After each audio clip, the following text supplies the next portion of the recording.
Assalamualaikum warahmatullahi wabarakatuh. Kembali lagi di YouTube media kami Parho Jakarta dalam konten litigasi. Kali ini kami melaporkan dari Pengadilan Hubungan Industrial pada Pengadilan Negeri Jakarta Pusat. Sidang kali ini adalah sidang dengan nomor perkara 337, yaitu Saudara Teguh melawan PT Batara Tabaraka atau Golden Boutique Hotel. Dalam sidang kali ini adalah agenda putusan. Berikut pernyataan kuasa hukum Saudara Teguh langsung dari Pengadilan Hubungan Industrial pada Pengadilan Negeri Jakarta Pusat. Ya baik, Assalamualaikum warahmatullahi wabarakatuh.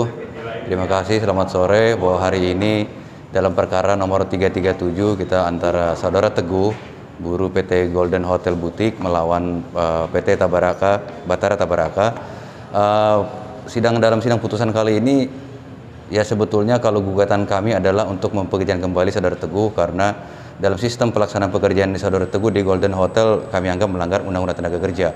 Ya, bahwa Saudara Teguh berawal dari daily worker lalu menjadi PKWTT dan masa kerjanya sudah 10 tahun dan ini dilakukan secara terus-menerus. Seperti yang tadi saya katakan, harapan kami, gugatan kami adalah pekerjaan kembali sebetulnya menjadi karyawan tetap. Tetapi dalam hal ini hari ini hakim berpendapat lain bahwa Saudara Teguh bahwa kasus di PT Golden Hotel adalah pemutusan hubungan kerja. Ya, kalau dibilang puas ya tidak, tetapi ini bicara keadilan, bahwa kita ada di tempat ini adalah menuntut, mencari keadilan. Ya, itulah yang terbaik yang hakim berikan dengan pemutusan hubungan kerja, dengan masa kerja, dengan memberikan uang pesangon dan kompensasi. Dan alhamdulillah puji Tuhan, hakim juga mengabulkan upah proses yang kami minta ya Pak Mahmud ya. Memang ini jarang sekali terjadi ketika terjadi pemutusan hubungan kerja, lalu hakim mengabulkan upah proses dan kita diberikan selama 6 bulan ya. Itu tadi, kalau bicara adil, kita mau melihat dari sisi adil itu dari mana dulu. Tetapi kami terima baik dengan putusan hakim ini, artinya kita akan melihat ke depan sejauh mana prosesnya, karena T pun atau tergugat juga masih punya hak hukum lainnya. Ya, kita akan menunggu sampai kapan atau bagaimana nanti putusan dari tergugat atau pengusaha. Kami sebagai kuasa hukum dari Pak Teguh Kurnianto, ya hanya bisa mengucapkan alhamdulillah, karena seperti yang dikatakan Bung Alson tadi, kita tuntutan kami hanya kerja kembali dan upah proses, namun hakim rupanya dalam pertimbangannya diperkirakan agak ada hubungan yang kurang enak kalau kerja kembali. Harmonis. Artinya hakim memutus untuk memberikan pesangon, uang masa kerja dan upah proses yang jumlahnya sekitar tadi 81 juta ya.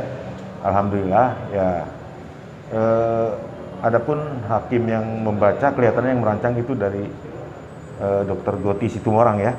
Itu kelihatannya dari Apindo, tapi alhamdulillah masih bisa melihat keadilan dan kebenaran kepada Teguh Kurnianto ya.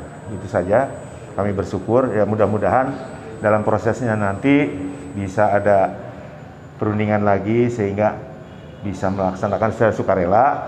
Kalaupun mereka kasasi ya apa boleh buat, kita harus mengajukan juga kontra memori kasasi. Ada nggak tadi yang tidak dipertimbangkan oleh majelis hakim Pak?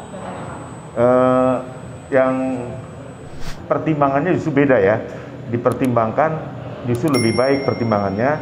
Jadi dianggap kontrak kerja yang terus-menerus itu dianggap salah. Jadi kalau karena terus-menerus dan itu pekerjaannya bukan sifatnya sementara, perizinannya terus-menerus, maka hakim mempertimbangkan harus menjadi PKWTT, artinya perjanjian kerja waktu yang tidak tertentu, artinya kerja tetap.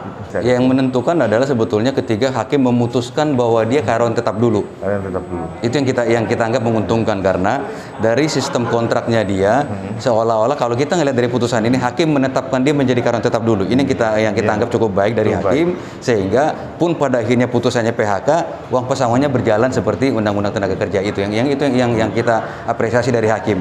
Jadi ketika kontraknya itu hampir selama 9 atau 10 kali, pun memang dalam perjalanan Teguh memang mereka kondisikan dengan mengundurkan diri dulu, untungnya hakim tidak mempertimbangkan mengundurkan dirinya, tetapi hakim lebih kepada bahwa masa kerja ini terus-menerus.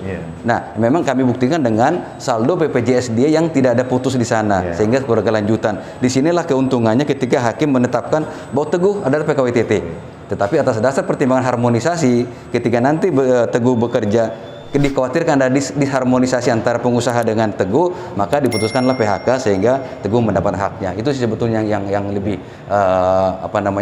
yang lebih menguntungkan kalau kita bicara hari ini. Itu sih. Thank you ya. Demikian informasi yang dapat kami sampaikan langsung dari Pengadilan Hubungan Industrial pada Pengadilan Negeri Jakarta Pusat. Sampai bertemu di konten litigasi berikutnya. Wassalamualaikum warahmatullahi wabarakatuh.